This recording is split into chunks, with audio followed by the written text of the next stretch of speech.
Assalamualaikum warahmatullahi wabarakatuh. Halo semuanya, Assalamualaikum, salam Om Swastiastu, namo buddhaya, salam kebajikan. Saya Iri Ahmad Nur dari kelas 10 ingin menjalankan tugas yaitu biografi lisan dari guru kita tercinta. Oke, di sini saya pakai catatan kecil ya. Enggak sih, pakai catatan kecil ya. Pokoknya intinya gitu.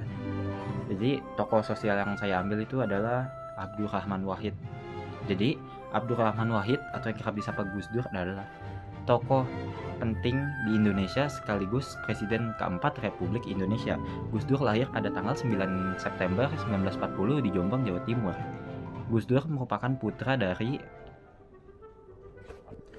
Wahid Hasyim dan juga Nyai Solikah, sekaligus merupakan cucu dari pendiri organisasi Islam ternama di Indonesia yaitu NU atau Nahdlatul Ulama. Oke, di sini Gus Dur sudah mendapatkan pendidikan agama yang sangat kental dari keluarga maupun lingkungannya. Namun, pendidikan lain, cabang-cabang ilmu lain juga ia dapatkan di sana. Sebelum pada akhirnya ayah Gus Dur atau Wahid Hasyim ditunjuk sebagai Menteri Agama, sehingga yang membuat mereka sekeluarga pindah ke ibu kota, yaitu Jakarta. Oke, Gus Dur memulai jenjang pendidikannya di sekolah dasar Keris sebelum pada akhirnya ia pindah ke sekolah dasar Matraman Perwari, Jakarta. Nah, setelah lulus bersekolah dasar, ia bersekolah di SMEP atau Sekolah Menengah Ekonomi Pertama di Tanah Abang, Jakarta Pusat.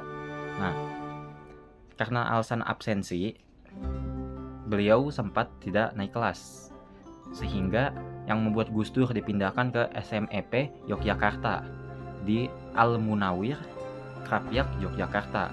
Nah, di umurnya yang ke-12 tahun, dia sudah memiliki minat dalam literasi. Terbuktinya dalam ia merupakan penggemar dari karya-karya silat dan juga karya-karya kisah Perang Dunia Kedua yang terbit di majalah dan surat kabar.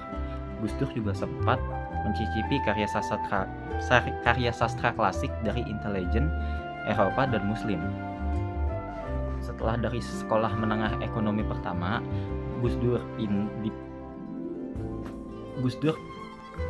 setelah dari Sekolah Menengah Ekonomi Pertama, Gus Dur pindah ke pesantren Tegalrejo yang ada di Magelang. Karena Gus Dur merupakan santri yang bisa dibilang luar biasa dalam pendidikannya, beliau menyelesaikan pesantrennya hanya kurun waktu 2 tahun saja. Nah, setelah dari Tegalrejo, ia berada di pesantren Tambak Beras Jombang, Jawa Timur. Nah, di sini Gus Dur sekaligus bekerja sebagai jurnalis di majalah Horizon, dan pada akhirnya ia memutuskan untuk menjadi jurnalis di majalah Budaya Jaya. Di saat di Horizon maupun Budaya Jaya, di situ Gus Dur menulis tentang kebudayaan. Beberapa tahun setelahnya, karena Gus Dur merupakan santri yang berbakat, ia mendapatkan beasiswa, yaitu merupakan kesempatan belajar di Universitas Al-Azhar yang berada di Kairo, Mesir. Saat di Kairo, Gus Dur sangat merasa kecewa karena ia hanya mengulang mata pelajaran yang ia dapatkan di pesantren. Nah, sehingga membuat Gus Dur lebih memilih untuk membaca-baca buku yang ada di perpustakaan Kairo untuk mendapatkan ilmu baru. Setelah itu, ia memutuskan untuk pindah ke Universitas Baghdad yang ada di Irak. Di Irak, dia tetap membaca-baca buku seperti hal layaknya yang ia lakukan di Kairo, Mesir.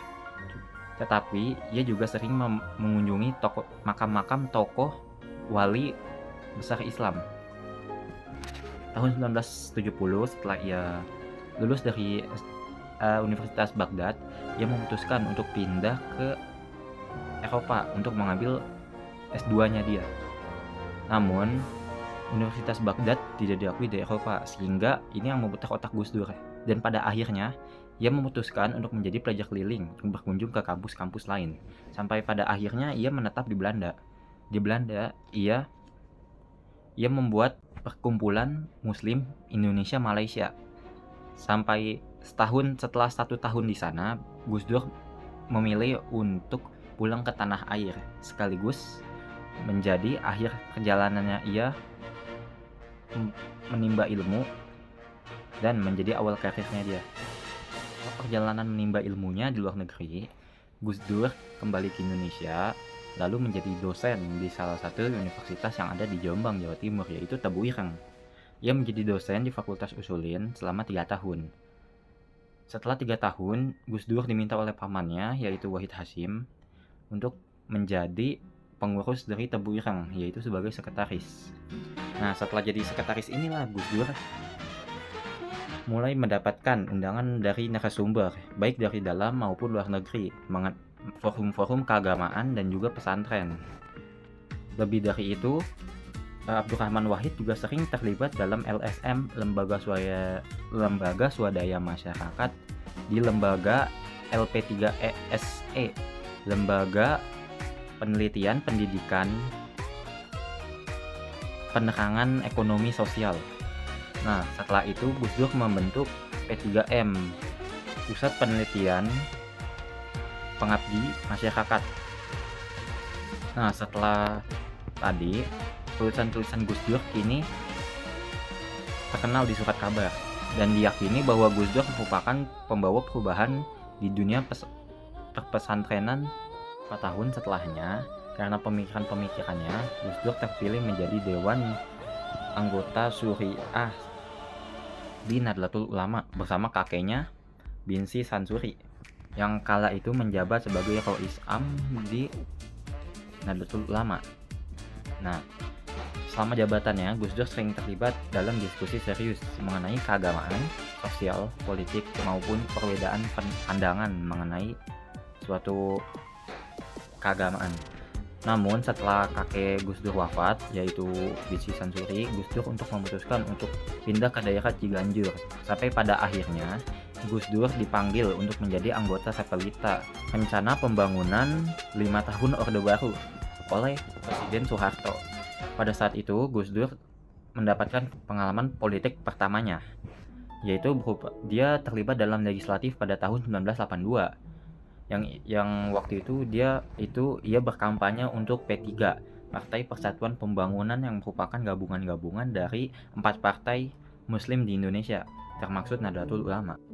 Setelah terpilihnya Presiden Soeharto yang keempat kalinya dalam legislatif, Presiden Soeharto atau rezim Orde Baru menggunakan asas tunggal Pancasila sebagai senjata barunya untuk memusnahkan lawan politiknya. Nah, ini menjadi tantangan besar bagi Gus Dur.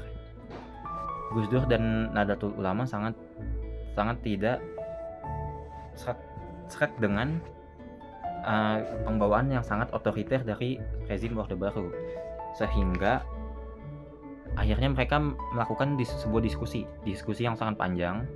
Setelah itu mereka membuat suatu kesepakatan atau suatu kesimpulan yang menyatakan bahwa Nahdlatul Ulama atau NU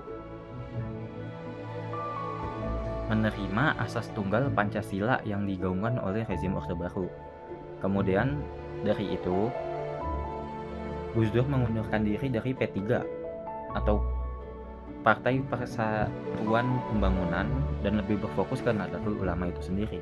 Hal ini dilihat positif oleh Soeharto karena Gus Dur menerima rezim Orde Baru atau asas tunggal Pancasila. Setelah itu, Soeharto menunjuk Gus Dur sebagai indoktrinator Pancasila. Setelah semua itu, Gus Dur memberikan dukungannya kepada rezim Orde Baru berupa kritik ke P3, Partai Persatuan Pembangunan. Setelah itu, Partai Golongan Karya sangat kuat dalam parlemen karena kritikan Gus Dur tersebut, sehingga Gus Dur menjadi anggota MPR, Majelis Permusyawaratan Rakyat, dan di bawah naungan Golongan Karya. Lambat laun, rezim Orde Baru menganggap bahwa sikap kritis Gus Dur ini sangat menentang, yang membuat hubungan Pak Gus Dur dengan Presiden Soeharto kian merenggang.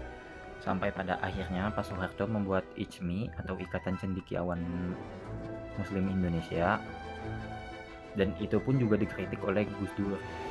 Karena di sini Gus Dur beranggapan bahwa Ijmi itu merupakan kaki tangan boneka dari rezim Orde Baru untuk mendapatkan belas kasih dari Muslim yang ada di Indonesia. Setelah itu, Gus Dur membuat forum demokrasi ala Gus Dur untuk melawan Ijmi.